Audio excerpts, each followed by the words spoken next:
Dans cette vidéo, nous allons voir les étapes de la friction hydroalcoolique des mains.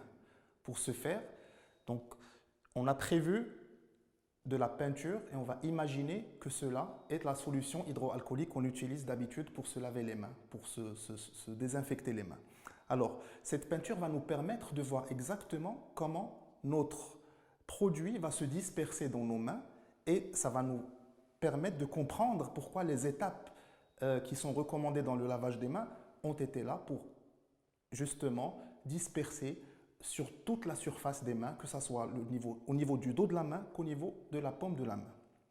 Alors, on va commencer par mettre une petite noisette de solution hydroalcoolique dans le creux de la main.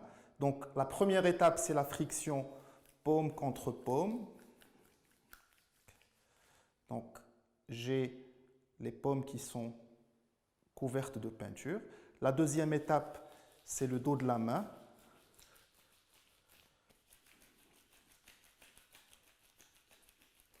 Donc, j'ai le dos de la main qui est couvert de peinture, la paume de la main qui est couverte de peinture.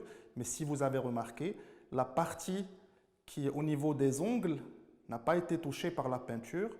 Donc, la troisième étape, c'est on va frotter les parties des ongles au niveau de la paume de la main contralatérale. Alors, jusque-là, donc, les deux paumes de mes mains et les dos de mes deux mains et les parties sous les ongles sont couvertes de peinture. Si vous remarquez, il reste les pouces et les poignets. Donc la quatrième étape, c'est la friction des pouces donc, par enroulement, comme ça. Donc les pouces sont couverts de peinture. Et la dernière étape, c'est les poignets.